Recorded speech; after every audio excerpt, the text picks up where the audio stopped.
আমি আপনাদের এমন একটি জায়গায় নিয়ে যাব যেটা যশোর শহর থেকে মাত্র 14 কিলোমিটার দূরে এবং যেখানের পরিবেশ আসলেই অনেক সুন্দর। আপনারা যদি যান কখনো সেখান থেকে আর ফিরতে মন চাবে না।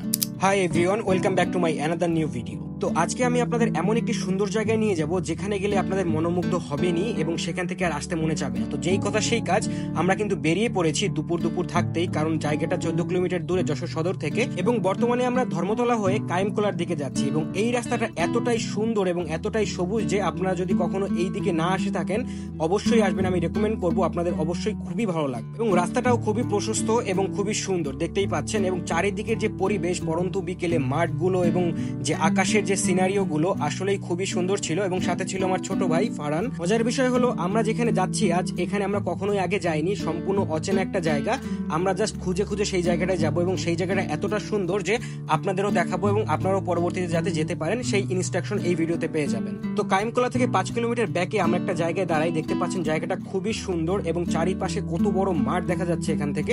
এবং এখানে আমরা কিছু ফটোশুট করি, যার জন্যই কিন্তু দাঁড়ানো। দেন আমি ফারহানকে বলি গাড়িটা রাইড করতে, যেহেতু আমি এতক্ষণ রাইড করছিলাম তো ওকে দিয়ে রাইড করতে। এবং দেখতেই পাচ্ছেন চারিদিকের যে পরিবেশটা আসলে খুবই সুন্দর, যেটা বলে বোঝানো সম্ভব না। বাট আমরা যেখানে যাবো আর কি সেটা কিন্তু খুঁজে বেড়াচ্ছিলাম, অনেকের কাছে আস্ক করছিলাম যে কোন দিকে, সবাই বলছিল সামনে সামনে, করতে করতে আমরা অনেক দূরে চলে গিয়েছিলাম। দেন আর একজন বললো যে ভিতরের দিকে একটা কাঁচা রাস্তা রয়েছে যেখানে কাজ চলছে, সেই রাস্তা দিয়ে যেতে হবে। তো আমরা সেই রাস্তায় অলরেডি চলে এসেছি, দেখতে পাচ্ছেন। এবং রাস্তাটা কিন্তু অনেক বড়, যেখানে আমরা যাব সেখান থেকে সবার কাছে জিজ্ঞাসা করছিলাম যে কোথায়, সবাই বলছিল যে সামনে।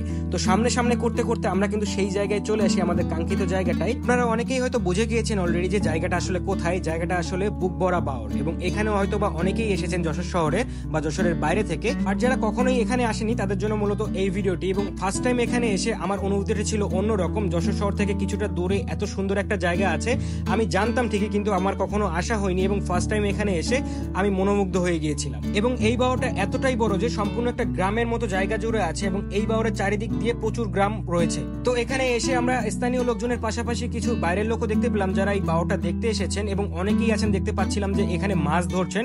তারা মাছ ধরেই কিন্তু এই বাওরে জীবিকা নির্বাহ করে, যেমন দেখতে পাচ্ছেন এখানে মাছ ধরছে সে।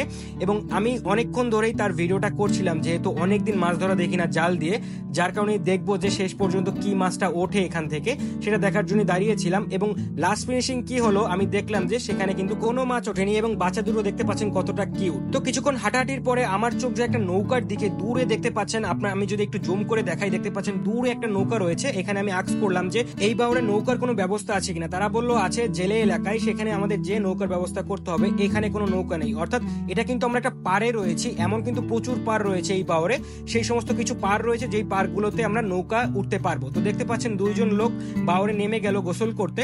এবং আমি সামনে আগালাম যে এখানে দেখতে পাচ্ছি যে বড়শি নিয়ে একজন মাছ ধরছে। তো আমি তাকে আস্ক করলাম যে আসলে কি এখান থেকে মাছ পাওয়া যাচ্ছে। সে আমাকে বললো যে সবকিছু খেয়ে যাচ্ছে, বাট মাছ এখনো সে ধরতে পারেনি। বুঝতেই পারছেন 4-5টা বড়শি নিয়ে সে বসে আছে এবং একজন সে চলে যাচ্ছে বড়শি নিয়ে মাছ বাওর এবং সেখান থেকে ছুঁড়ে মারছে, দেন সেখান থেকে আবার চলে আসছে। তো বুঝতেই পারছেন কতটা কষ্ট হচ্ছে এই মাছগুলো ধরার জন্য, বাট তারা কিন্তু এখনো কোনো মাছ পায়নি। এই মাছ ধরার পদ্ধতিটা আমার কাছে খুবই ইউনিক লাগছে, কারণ আমরা সবাই দেখেছি যে পাড় থেকে বড়শি ছুঁড়ে মারে নদীর মধ্যে বা বাওরের মধ্যে, বাট বাওর বা নদীর মধ্যে যে সেখান থেকে বড়শি ছুঁড়ে মারা, এই স্কিলটা বা এই পদ্ধতিটা কিন্তু আগে কখনো দেখা যায়নি।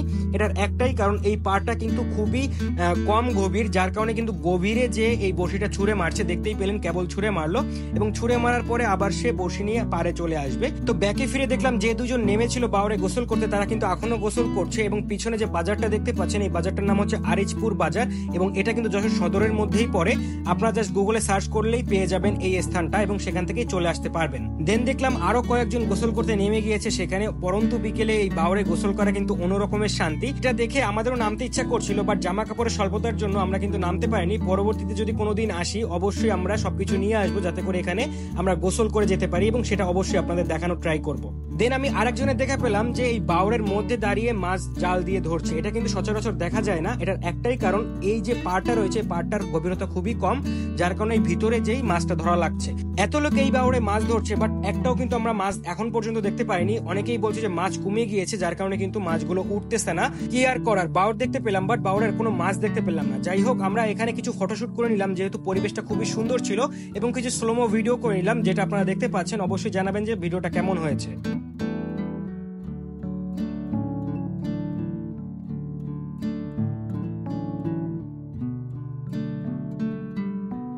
তো হঠাৎ করেই চোখে পড়ে মাঝ বরাবর কি যেন একটা রয়েছে যেটা ডুব দিচ্ছে এবং উঠছে। অনেকক্ষণ পরে যেটা দেখতে পাই সেটা কিন্তু আমি দেখে অবাক হয়ে যে একটা মানুষ সে সম্পূর্ণ ওই পাশ থেকে এই পাশে সাঁতরে চলে এসেছে এবং সে বলল যে সে এটা নাকি প্রতিদিনই করে থাকে। তো যাই হোক, এখান থেকে আমরা বিমানও দেখতে পেলাম, অর্থাৎ এখান থেকে বিমানবন্দর কিন্তু বেশিটা দূরে না, ভিতর থেকেই যাওয়া যায়। তো এখান থেকে বিমানও দেখতে পারবেন আপনারা। তো এইসব দেখতে দেখতে হঠাৎ করে দেখি অনেক মেঘ চলে আসছে এবং চারিদিকের যে মেঘের যে খুবই সুন্দর ভিউ সেটা কিন্তু আপনারা এখানে না আসলে বুঝতে পারবেন না, বা কোনো নদীর পাড়ে না গেলে বুঝতে পারবেন না যে পরিমাণে বাতাস।